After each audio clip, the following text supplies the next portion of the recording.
হাই everyone, good morning. আৰে blogger বয়সলৈ আপোনালোকক স্বাগতম জনাইছোঁ অন্য এটা ভিডিঅ'লৈ।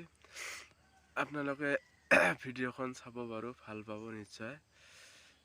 তে আগলৈ ভিডিঅ'খন চাই থাকক আৰু যদি ভাল পায় তেনেহ'লে লাইক কৰিব আৰু যদি নতুনকৈ আহিছে তেনেহ'লে চেনেলটো ছাবস্ক্ৰাইব কৰিব। আগলৈ ব্লগটো চাই থাকক।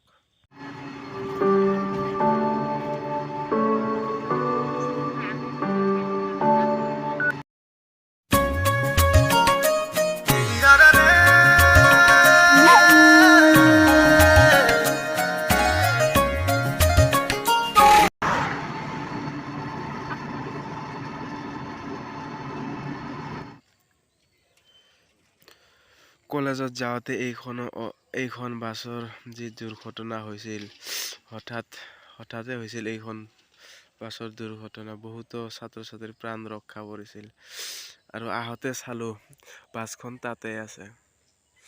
মই বাৰু সিদিনা এইখন বাছত যোৱা নাই, এনে টেম্পুত গৈছিলোঁ কলেজত যাওঁতে মানে হঠাতে এনেকুৱা হৈছিল আৰু বহুতো ছাত্ৰ ছাত্ৰীৰ প্ৰাণ ৰক্ষা পৰিছিল।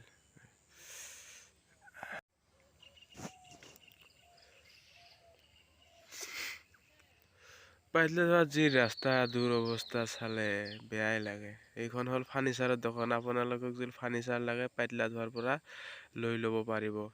ধুনীয়া ইয়াতে ফাৰ্নিচাৰ বনায়। আপোনালোকৰ যদি ল'ব ইচ্ছা আছে তেনেহ'লে পাটলাধৰাত আহক, আপোনালোকে লৈ যাওক ধুনীয়া ফাৰ্নিচাৰ।